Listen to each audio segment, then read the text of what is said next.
Seigneur, merci. Merci pour ce nouveau jour qui s'est levé. Merci parce que tu nous as gardés toute la nuit. Saint-Esprit de Dieu, nous t'appelons maintenant afin que toi-même tu viennes encore nous assister, nous orienter dans toutes nos démarches, dans notre quotidien. Accompagne-nous dans tout ce que nous faisons. Donc, bien-aimés dans le Seigneur, aujourd'hui Dieu me met à cœur de parler de 1 Thessaloniciens 5, le verset 16 uniquement, où Paul demande aux Thessaloniciens d'être toujours joyeux. Alors, ce qu'il dit aux Thessaloniciens est valable aussi pour nous. Soyons toujours joyeux, mais bien-aimés, parce que la joie nous apporte beaucoup de choses. Pourquoi nous devons toujours être joyeux? Nous devons toujours être joyeux pour que nous puissions également communiquer cette joie à notre entourage. Nous avons besoin de la joie pour mieux vivre. Parce qu'un être qui est toujours fâché ou mécontent ou triste attire également de la tristesse. Parce que la joie épanouit, la joie appelle la joie. Bien-aimés dans le Seigneur, lorsqu'on n'est pas joyeux, on éloigne de nous plusieurs personnes. Rien que par le regard, les gens s'éloignent. Et on ne sait pas qui peut nous apporter du bonheur, qui peut apporter des solutions. Parce que lorsqu'on est triste, on s'éloigne, on devient solitaire. Et Dieu ne nous a pas créés pour que nous puissions vivre seuls. Dieu nous a créés pour que nous puissions vivre en communauté. Partout où on se retrouve, on est en communauté, on est avec les autres. C'est-à-dire qu'on discute, on partage les expériences, on partage les joies comme les peines. Et c'est une forme de soulagement. Ça nous soulage et ça fait en sorte que nous puissions éviter des catastrophes. Parce que si on ne s'exprime pas, si on n'est pas joyeux, on aura du mal à s'exprimer et on aura du mal à communiquer cette joie. Alors que la joie est la source de vie. Parce que quelqu'un que vous allez toujours voir joyeux, c'est quelqu'un qui a appris à dépasser ses problèmes, à aller au-delà. Pourquoi il faut toujours être joyeux? Parce que si on n'est pas joyeux, on va attrister les autres.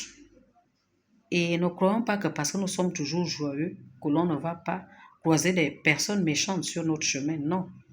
Simplement, la joie nous permet de dépasser cela. Et quand on est en joie, ça s'exprime même sur notre corps. La joie donne de l'éclat. La joie donne le bonheur.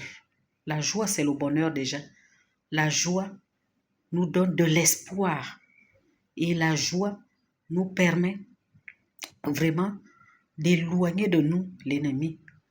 Parce que lorsque l'ennemi nous guette chaque jour, et lorsqu'il voit que malgré tout ce qui nous amène comme difficulté, nous gardons toujours le sourire.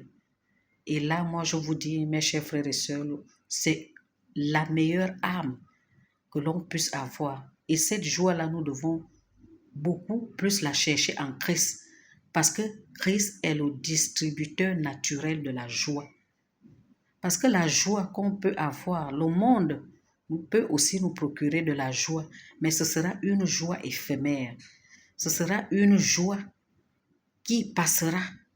Parce que, bien aimé, si j'ai besoin de quelque chose, j'ai besoin par exemple de l'argent, l'argent va passer. Je vais l'utiliser pendant 1, 2, 3 jours, 4 jours, 1 mois ou 2 mois. Mais à un moment, cet argent va finir et les soucis vont revenir alors que la joie du Seigneur est permanente. Lorsque je prends mes versets, je prends ma Bible, je m'appuie sur des versets bibliques, cela me procure de la joie. Ma Bible, je l'aurai tous les jours, il suffit seulement de l'ouvrir. La Bible me permet de regarder les histoires qui sont à l'intérieur, qui correspondent toujours à ce que nous vivons. Parce que la Bible, elle est actuelle. Et c'est cette joie-là, après avoir lu la Bible, je vais avoir une joie qui va dépasser même le matériel. Parce que c'est une joie qui ne va pas finir. Parce que à travers ce que j'aurais lu, je pourrais également transmettre de la joie. Et quand je transmets de la joie autour de moi, je transmets la vie. parce que la joie, c'est la vie. Bien-aimés dans le Seigneur, lorsqu'on est dans la tristesse, on est comme mort. On est dans les ténèbres et on a des mauvaises idées qui nous traversent l'esprit. Et il y en a qui vont même jusqu'au suicide parce qu'ils ont perdu le goût de vivre. Ils ont perdu la joie. Alors que lorsque nous arrivons et que nous allons vers ces personnes qui ont du dégoût de la vie, nous leur produisons la joie. Bien-aimés dans le Seigneur, je ne sais pas si comme moi, vous avez détecté déjà ce genre de personnes autour de vous ou autour de nous qui nous procurent toujours de la joie, avec qui on aime être en compagnie, avec qui on cherche toujours leur présence dans notre vie, parce que lorsqu'elles arrivent plutôt ces personnes, elles impactent positivement nos vies. On oublie même les soucis.